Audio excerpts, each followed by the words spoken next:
What's going on, people? It's your boy Leech back with another video. Why am I talking like this? I don't really know. But we back at it. I'm gonna stop talking like that now. But yeah, what's going on, folks? It's your boy Leech. I'm back with another video. I'm gonna try and stand it this way because the sunlight's coming from that side. Just got back from the gym. It's been quite a day. Good to be home. Good to be safe. Hope y'all are doing good though. But anyway, it's time for another chapter by chapter. Why we do it? Why we do it? I do it for the turn up. So, ooh, sun is this way. Ooh, look at that fine boy. Ooh.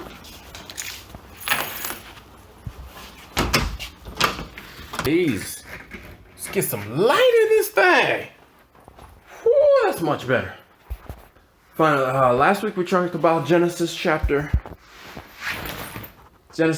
41, talking about Joseph and how God blessed Joseph, even though he was in a situation where it was impossible to see anything. And last time we talked about Genesis 41, focusing more on that verse, talking about the cows ate and they still weren't full.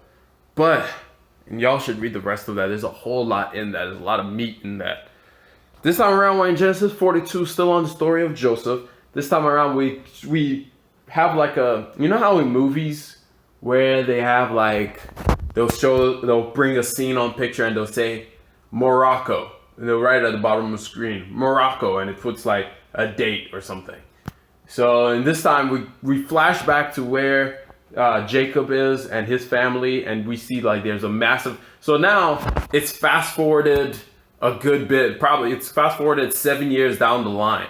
Remember in the story it was going to be 7 years of plentiful and then 7 years of famine. Well, it's fast forwarded 7 years and it shows the screen, just picture it in your head. It goes back to the land where Jacob and his family is at, and it's like 7 years where they are, and then you see the family, you see the dad talking to them, and he's like, yo, we shouldn't die of hunger. Look at Egypt, they got a bunch of food. Go buy us some food. We got money, they got food. Go buy us some food so we don't starve. He's telling all the brothers this. Yeah, I need to sit down, my hands are killing me. Ugh. So he's telling all the brothers this stuff, and they're like, okay, cool, we're just gonna go and buy this stuff and it should be all right. So they travel to Egypt, you know, and then the next scene after you see them walk into the throne room of Egypt, and like they go before Joseph, but they don't know it's Joseph. So they bow down and they're like, Sire, we came to buy some food. And then Joseph turns around and looks at them. Just picture it in your head like a movie plot. Just picture it in your head. Like Joseph is like, he's doing his usual stuff. Like he comes into the throne room. His servant tells him, yo, man, we got some people trying to buy some stuff. And Joseph's like, cool, let me go talk to him so I can sell him this stuff, handle business like regular. However, as soon as Joseph walks in the throne room, he turns around, he sees his brothers, he gets a little eerie smile on his face, talking about, look at all them fools.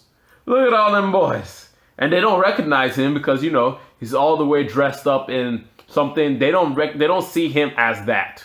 They don't recognize Joseph for being that. They recognize Joseph as being a slave kid somewhere after they sold him off, so they don't see him.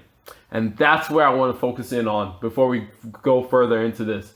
That is where I want to focus in on most of all. A lot of times in our lives, we tend to have blind vision, if that makes any sense. It reminds me of the Bible verse that says, they have eyes, but yet they do not see. They have ears, but yet they do not hear. What does that mean? Basically, we see the thing in front of us. We know what it is in front of us, but we can't tell what it is. In other words, we're just so much like, we're blind to it. We're blind to it. It's like, it's right there, but we're blind to it. Like Joseph's brothers saw him. They saw him, but because in their minds were thinking of Joseph only as one thing. So, and you can't tell me that when you see your brother that you've lived for 18 plus years of your life, Nobody can tell me my brother's gonna show up one day and then I won't be able to recognize him. Nah, dog. But the thing is, they couldn't recognize him because in their minds, what they believed about Joseph was that he was a slave child, probably dead by now. So they removed him from their minds because they didn't want to deal with the fact that what they had done was evil to Joseph. And a lot of times we do the same things. We have something that could be a blessing for us, but because we don't open our eyes to see what it is, either it looks too much like work. Somebody once said to me, I heard a podcast where somebody says, a lot of people miss out on a good opportunity because it comes dressed in overalls and it looks like too much like work. So a lot of times we see something that can be good for us, but it looks like we have to put in effort. We have to try. We have to do something. We have to go the extra mile to be able to accomplish that thing. So we just say, you know what, forget it. It doesn't look like what I thought it was going to be. Or we start something, but then once it starts getting hard, we say, forget it. It's not going the way I predicted for it to go. It's not going the way that I want it to go. It's taking too much work. It's taking too much effort. I just thought I would do this, this, and this, and I'll be done. But it's taking me a billion more steps than I imagined, and so I'm done. So I close my eyes to it. I bow down for somebody else to do that thing that I should be doing. And that's what this passage, just the passage of his brothers seeing him, Joseph looking at his brothers, recognizing who they were, but they couldn't recognize him. And once he realized they couldn't recognize him, he started playing a trick.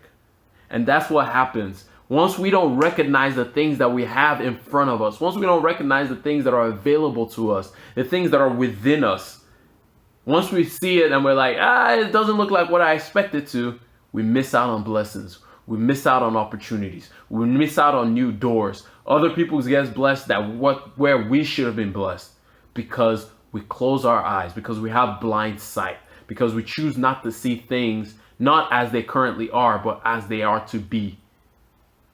But anyway, y'all read these chapters. God bless y'all. And I'll hit y'all up on the next one.